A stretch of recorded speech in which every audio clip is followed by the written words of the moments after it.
Mesdames et messieurs de la presse, bonjour, bonsoir. Peuple haïtien, mes chers compatriotes, il y a environ 6 mois, le Conseil présidentiel de transition a prêté serment dans un contexte de confusion, de stagnation et de vide institutionnel qui faisait planer le doute sur le futur de ce pays que nous chérissons tous. C'était dans un climat de violence et d'effondrement presque total des institutions étatiques que nous avons prêté serment le 25 avril 2024. Aujourd'hui, 25 octobre, cela fait exactement 6 mois, comme le demande le décret du 23 mai 2024 et selon le vœu de l'accord politique du 3 avril 2024 pour une transition pacifique et ordonnée.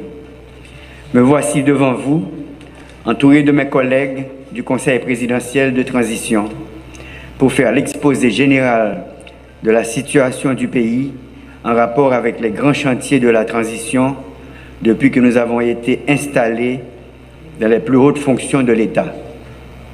C'est une opportunité de nous acquitter d'un grand devoir, celui de la reddition de comptes envers la nation. Nous sommes pleinement conscients que le choix qui a été fait de nous, par suite d'un large consensus entre les forces politiques, sociales et économiques du pays, nous a investi de la grande responsabilité de faire aboutir le rêve de tout un peuple qui attend impatiemment le moment de recommencer à vivre dans un pays sécurisé, souverain, respecté à l'extérieur et en paix avec ses voisins. La mise en place de cette présidence collégiale, on doit se le rappeler, avait laissé plus d'un sceptique, ce qui est parfaitement compréhensible puisqu'il s'agit d'une expérience vraiment nouvelle dans l'histoire politique récente du pays. Heureusement, les 9 conseillers présidents ont su prendre la mesure du défi. Ils ont pu surmonter leurs différences, leurs divergences et les intérêts partisans pour prioriser la sauvegarde de la barque nationale et le bien-être de la population.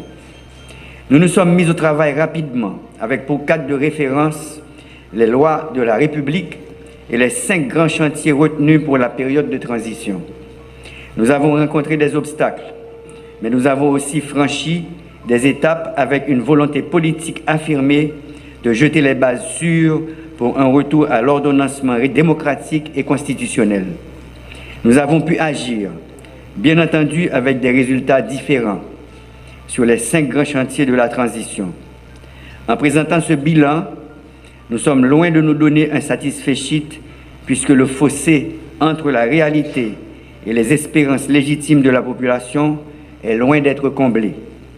Ce qui ne doit pas nous empêcher de saluer les efforts et les manifestations de bonne volonté qui ont surgi de part et d'autre pour accompagner le travail du Conseil présidentiel de transition. Tout ceci montre que malgré cette situation délétère, Haïti dispose encore, à travers ses dignes fils et filles, de ressources patriotiques importantes pour commencer à faire inverser cette tendance de descente aux enfers. Gouvernance.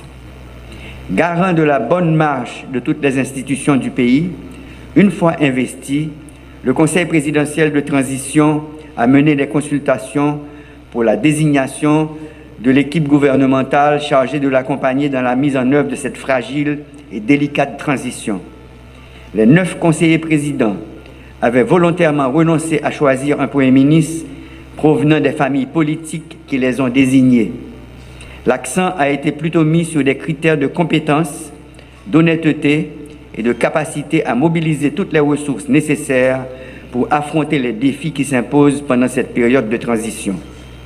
C'est ainsi qu'un groupe hétérogène, représentant différentes sensibilités politiques du pays, se trouve depuis plus de 4 mois à la direction des ministères. Nous ne cesserons jamais de remercier ces honorables citoyennes et citoyens qui ont répondu à l'appel et ont accepté de se mettre au service de la patrie dans un contexte difficile. Nous saluons leur dévouement tout en les encourageant à plus de cohésion, plus d'engagement et de concertation pour répondre aux besoins urgents de la population. Il reste encore beaucoup à faire pour redonner espoir. Nous devons agir bien et agir vite. Il y a des souffrances qui ne peuvent plus attendre. C'est pourquoi nous sommes toujours en dialogue, en consultation avec le Premier ministre, les ministres, tous les secteurs vitaux du pays, tous les partis, particulièrement les signataires de l'accord du 3 avril, pour ensemble identifier ce qui doit être corrigé, comment les corriger et quand les corriger. Nous sommes toujours à la recherche de plus d'efficacité. Comment faire plus avec moins? L'État a très peu de ressources. Il faut donc être rationnel dans leur utilisation. C'est ce principe qui avait guidé la démarche dans l'élaboration des 2 budgets déjà adoptés pendant cette période de transition. Je fais référence au budget rectificatif 2023-2024 et au budget de l'année fiscale 2024-2025 qui vient de commencer. Nous prêtons attention à l'efficacité et à la raison d'être de plusieurs institutions de l'État, toujours dans un souci de rationaliser les dépenses et l'utilisation des matériels acquis grâce à l'argent de vos taxes. Nous commençons à découvrir que certains organismes doivent être renforcés, d'autres fusionnés et d'autres ralliés à des ministères.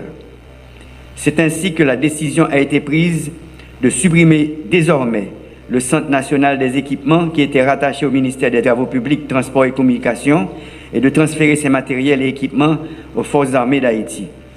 D'autres décisions similaires sont à l'étude. L'État a très peu de moyens, il doit rationaliser leurs utilisations. Le Conseil présidentiel de transition, dans les prérogatives que lui confère l'accord du 3 avril, procédera bientôt en concertation avec le gouvernement aux changements nécessaires au sein des organismes autonomes. Dans notre gestion de la chose publique, nous devons toujours faire preuve d'exemplarité et de responsabilité. Nul n'est au-dessus de la loi. Cela ne veut pas dire non plus qu'il faut ignorer les principes fondamentaux des droits de la personne. Il faut laisser la justice faire son travail en toute indépendance, transparence et équité.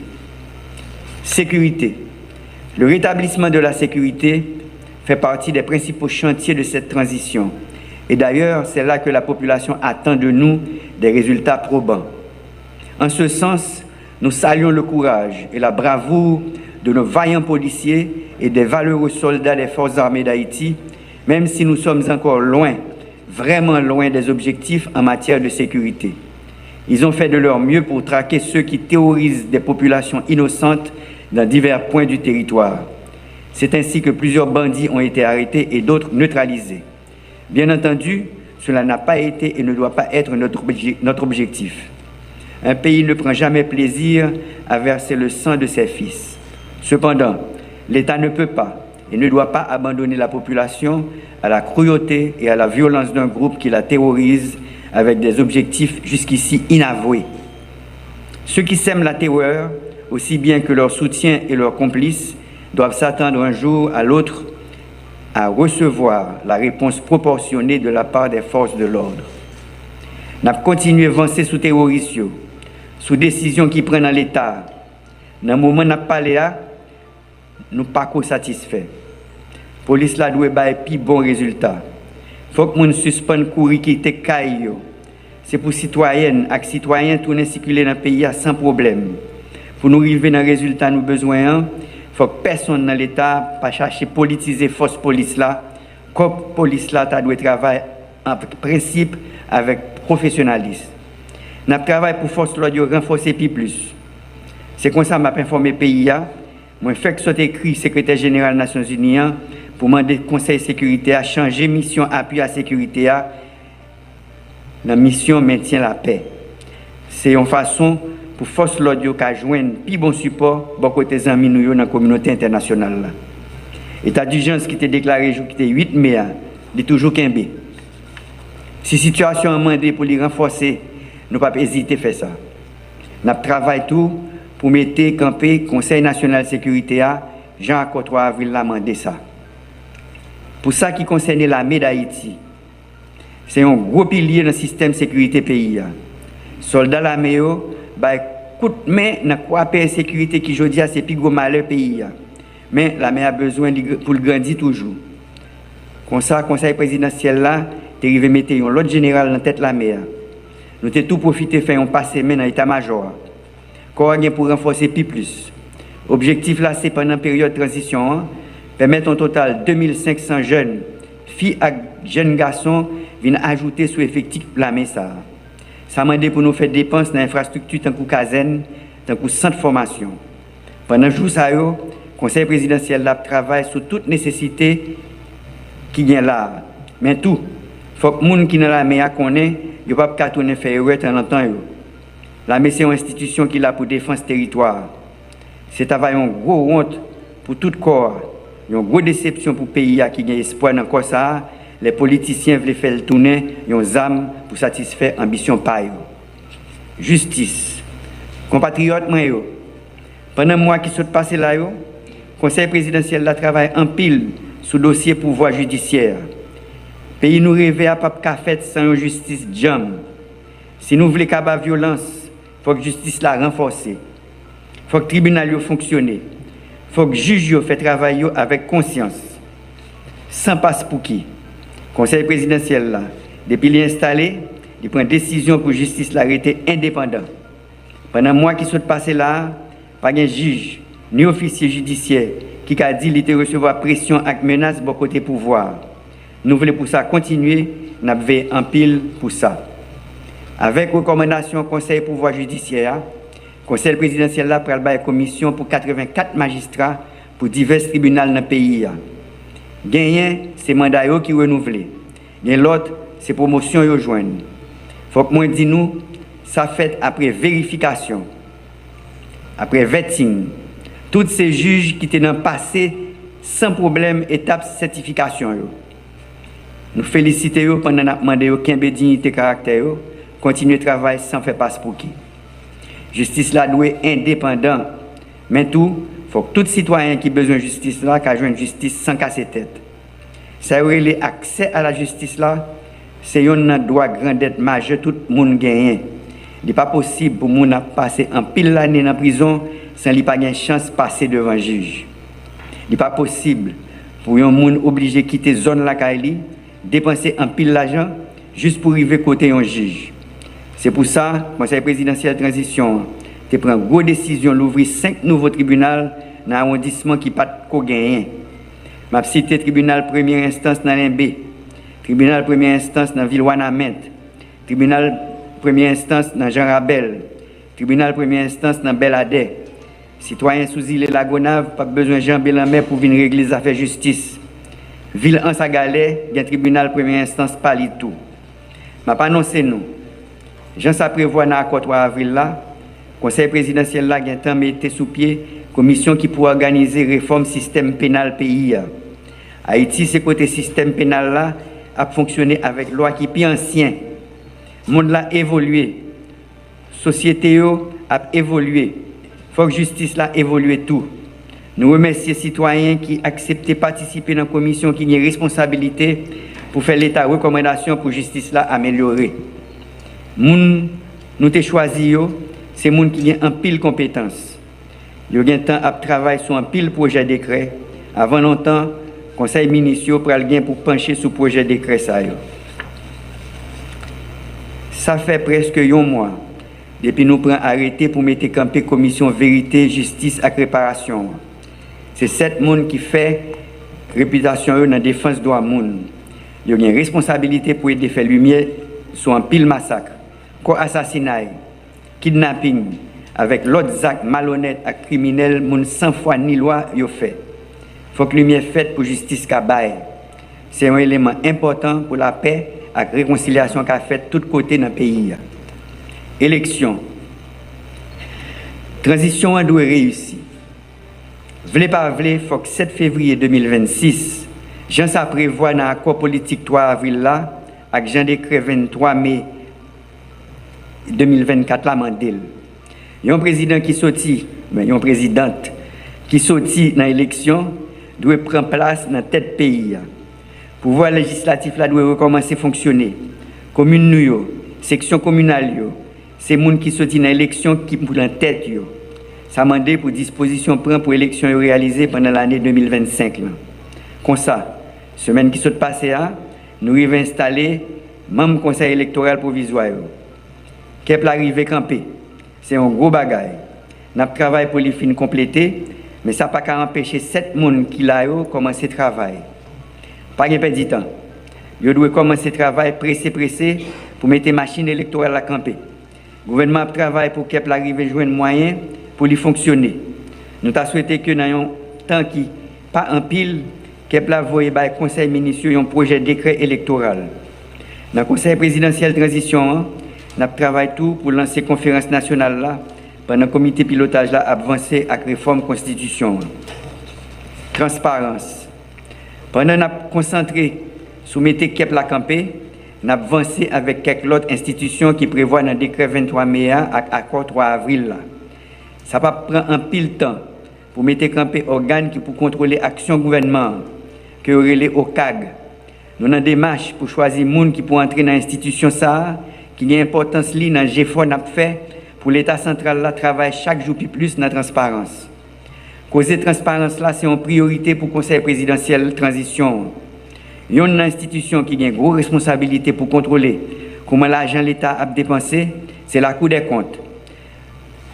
Mandat même la Cour des comptes est arrivé dans le bout depuis avant le Conseil présidentiel là est installé pendant que pas de moyens pour nommer l'autre membre. Quitter poste ça vide, capable de coûter pays en pile. Comme ça, une première décision que le Conseil présidentiel là prend, c'est permettre de prolonger le mandat membre ça en attendant l'institution qui vient pour faire ça, mettez sous pied. C'est comme ça tout, nous avons pris une décision pour prolonger le mandat de la commission qui pour contrôler comment l'État a acheté ça qui est les marchés publics dans le département nord et dans le département sud du pays. Nous avons profité de demander toute institution qui pour combattre la corruption, pour faire public la ouais clair dans la façon l'État a pris décision, dans la façon l'argent l'État a dépensé. Nous avons dit fait travailler avec conscience, dans le respect de la loi, il y a prendre le pays en pile service. Diplomatie. Dans le jour ça c'est avec quel serré chaque jour nous regardé comment l'autre pays a voyé ça avec frère nous tourner. Gagnant yo c'est dans avion. Gagnant c'est dans bateau.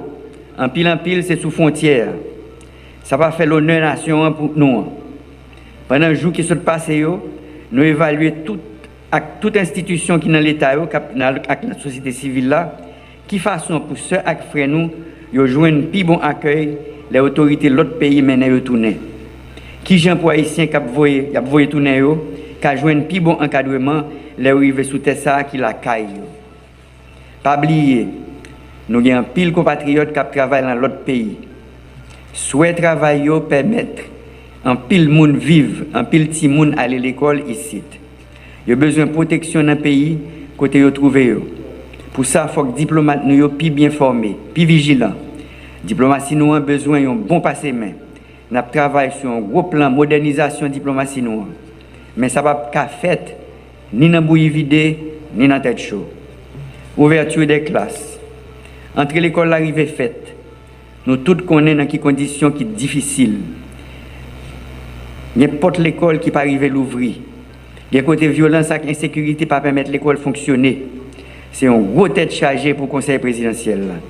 Il y a côté c'est l'école qui recevoir ceux avec frères nous qui courir pour insécurité. C'est là obligé poser dormir pour un petit bout de temps. C'est une tristesse les nous regarder famille pile sous pile dans l'école yo. Ça pas belle même. Problème insécurité doit résoudre pour permettre de retourner la caillou dans le quartier yo, dans la ville yo. En attendant, nous devons traiter yo avec dignité et avec respect. Nous demandons au gouvernement travaille sur un plan pour mettre toute famille ça yo, tout ceux avec frères nous yo, d'un côté yo ka senti que la vie est meilleure pour yo. Nous saluons les parents avec famille yo qui fait gros sacrifices pour permettre ti moun yo joindre plein l'instruction. Professeurs et tout le monde qui travaille dans le système, ils ont un coup de gros chapeau pour GFO n'a fait. C'est devoir l'État pour mettre plus l'école, employer plus de professeurs, payer autour. Nous avons un budget pour l'année 2024-2025 là, c'est le ministère de l'Éducation nationale qui joue un plus gros mot. Ça montre nous place éducation pour période de transition. Écoliers, étudiants, universitaires, vous représentez l'avenir. Vous n'êtes pas une réserve de force de travail pour des pays étrangers. mais les artisans d'un futur plus glorieux pour ce pays, votre pays. Mettez-vous au travail, malgré les difficultés du moment, sachant que le monde d'aujourd'hui appartient à ceux qui travaillent. Celui de demain appartiendra à ceux qui se forment aujourd'hui. Chers compatriotes, l'avenir d'Haïti est avant tout entre nos mains. Nous devons le penser et le construire ensemble. J'espère que la conscience citoyenne aidera les uns et les autres à réaliser que nous avons perdu déjà trop d'opportunités et nous avons trop d'échéances à rattraper. Les prochains mois seront déterminants pour la réussite de la transition et pour avancer vers ce futur que nous, Haïtiennes et Haïtiens, caressons depuis trop longtemps. Cela va demander plus d'efforts, plus d'abnégation pour consolider nos institutions. La force d'une nation vient de la capacité de ses dirigeants et de ses élites à identifier l'intérêt commun pour dessiner l'avenir pour période de transition. Écoliers, étudiants, universitaires, vous représentez l'avenir. Vous n'êtes pas une réserve de force de travail pour des pays étrangers, mais les artisans d'un futur plus glorieux pour ce pays, votre pays. Mettez-vous au travail, malgré les difficultés du moment, sachant que le monde d'aujourd'hui appartient à ceux qui travaillent. Celui de demain appartiendra à ceux qui se forment aujourd'hui. Chers compatriotes, l'avenir d'Haïti est avant tout entre nos mains. Nous devons le penser et le construire ensemble. J'espère que la conscience citoyenne aidera les uns et les autres à réaliser que nous avons perdu déjà trop d'opportunités et nous avons trop d'échéances à rattraper. Les prochains mois seront déterminants pour la réussite de la transition et pour avancer vers ce futur que nous, Haïtiennes et Haïtiens, caressons depuis trop longtemps. Cela va demander plus d'efforts, plus d'abnégation pour consolider nos institutions. La force d'une nation vient de la capacité de ses dirigeants et de ses élites à identifier l'intérêt commun pour dessiner l'avenir avec harmonie. C'est pourquoi nous devons tous nous dépasser, transcender à tout moment nos divergences et évaluer ce que nous pouvons faire ensemble pour réussir. Nous n'avons pas le droit à la tergiversation. Nous n'avons pas le temps pour les égos, ni pour les querelles de chapelle. Si la transition échoue, il n'y aura ni vainqueur ni vaincu. Je vous remercie de votre attention. Vive Haïti!